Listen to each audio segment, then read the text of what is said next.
Everyone, আমার দুপুরের হেসেলের গল্প নিয়ে তোমাদের সঙ্গে চলে এসেছি। হেসেলে আজকে কী কী রান্না হচ্ছে। তো এখানে লাউ শাক বানাবো আর বানাবো হাঁসের ডিম। হাঁসের ডিম কিন্তু আমার ভীষণ ফেভারিট। আর গরম হোক আর বর্ষা হোক আর শীত, হাঁসের ডিম তো খেতে হবেই।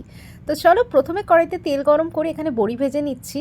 তারপরে কালো জিরে ফোড়ন দিয়ে এখানে কুমড়ো, আলু, বেগুনকে আর চেরা কাঁচা লঙ্কাকে কিছুক্ষণ ফ্রাই করে লাউ শাকটাকে দিয়ে দেবো। এরপরে পরিমাণ মতো নুন আর হলুদ দিয়ে নাড়াচাড়া করে ঢাকা চাপা দিয়ে দেবো। এদিকে আরেকটা কড়াইতে সর্ষে তেল গরম করে ডিমগুলোকে না আমি কাট করে নিয়েছি নুন হলুদ দিয়ে তেলের মধ্যে। এবার এইভাবে দিয়ে দেবো যাতে কুসুমগুলো না বেরিয়ে যায়। এইভাবে একবার হাঁসের ডিম অবশ্যই ট্রাই করো গাঠি কচু দিয়ে, ভীষণ ভালো লাগে। আর গাঠি কচু আমার ভীষণ ফেভারিট। তো এই দিকে দেখো এই শাকটা একটু মজে এসেছিলো, তো আমি একটু জল অ্যাড করে আর বড়ি দিয়ে দিলাম। আর এখানে পেঁয়াজ কাট করে নিচ্ছি। এদিকে ডিমগুলো আমার ভাজা হয়ে যাচ্ছে। আর যেটা বলছিলাম যে এই সিজনে ফার্স্ট খাচ্ছি গাঠি কচু।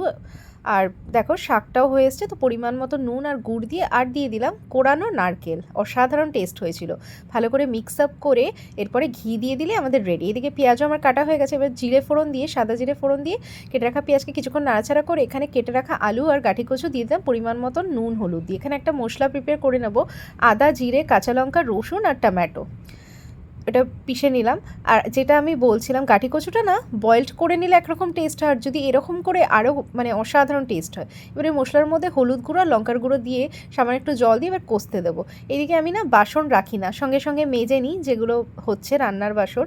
এরপরে দেখো কষে এসছে, পরিমাণ মতন জল দিয়ে দিলাম আর পরিমাণ মতন নুন দিয়ে এবার এটাকে হতে দেবো সিদ্ধ হবার।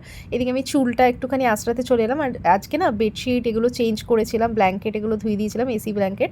তো সেগুলোই দেখছিলাম শুকিয়েছে নাকি। এইদিকে দেখো সুন্দর সিদ্ধ হয়ে গেছে, ফুটে এসছে, ডিমগুলো অ্যাড করে রান্নাটা হয়ে গেছে।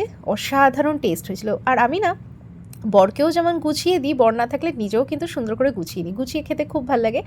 এদিকে দুপুরের লাঞ্চটা এনজয় করলাম। তারপরে তো বর চলে এলো বিকালবেলা। এবার বরকে বানিয়ে দিলাম কফি। এখানে কেক, বিস্কিট আর ওই লোকাল চিপস, এটাও কিন্তু দারুণ লাগে। আর বারান্দায় এত সুন্দর হাওয়া দিচ্ছিলো, তাই বললাম একটু চলো বারান্দায় কফি খাই। তো আজকে ভিডিওটা এখানেই এন্ড করছি। ভালো লাগলে লাইক, শেয়ার, সাবস্ক্রাইব করে পাশে থেকো।